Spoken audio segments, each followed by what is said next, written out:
আসসালামু আলাইকুম everyone, welcome to my another video.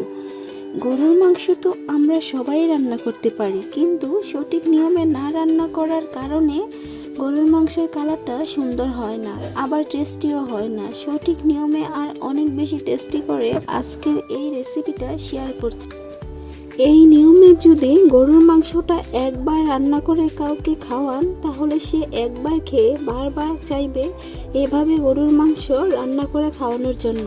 প্রথমে এখানে নিয়েছি 2 কেজি পরিমাণ গরুর মাংস, চর্বি আর হাড়ও নিয়েছি। মাংসগুলো আমি ধুয়ে একটা বলের মধ্যে নেব।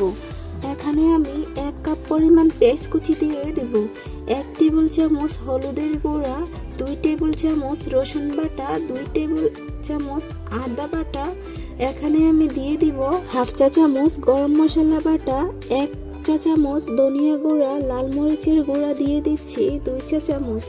ঝালের পরিমাণটা চাইলে আপনারা কমিয়ে বাড়িয়ে অ্যাডজাস্ট করে নিতে পারেন। এখানে রান্নার তেল দিয়ে দিব 1 কাপ। এর মধ্যে এখানে আমি প্রাণ গরুর মাংসের মশলা গুঁড়া দিয়ে দিব 1 চা চামচ, লবণ দিয়ে দিব পরিমাণ মতো। এবার এই সবগুলো মশলা দিয়ে মাংসগুলোকে ভালোভাবে মাখিয়ে নিব। আপনাদের হাতে যদি সময় থাকে তাহলে মাংসগুলোকে একটা ঢাকনা দিয়ে ঢেকে রেস্টে রেখে দিবেন 1 ঘন্টার জন্য।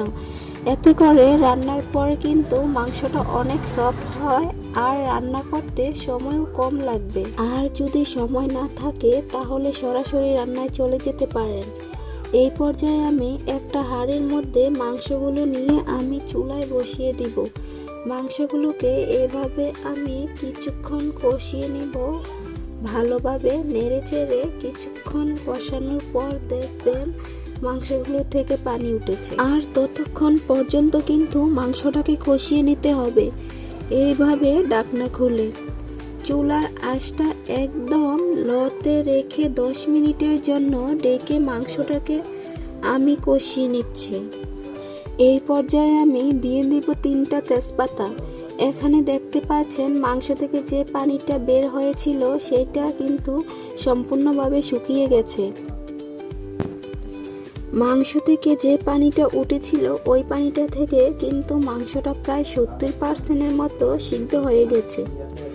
আর বাকিটা সিদ্ধ হওয়ার জন্য এখানে আমি দিয়ে দিচ্ছি 3 কাপের মতো পানি।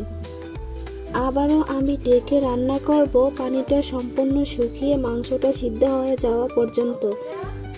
এখন দেখতে পাচ্ছেন পানিটা সম্পূর্ণ শুকিয়ে মাংসটা পারফেক্টভাবে রান্না হয়ে গেছে। দেখতে যেমন সুন্দর, খেতেও ভীষণ মজার হয়েছে। আজ এই পর্যন্ত। আল্লাহ হাফিজ, সবাই ভালো থাকবেন।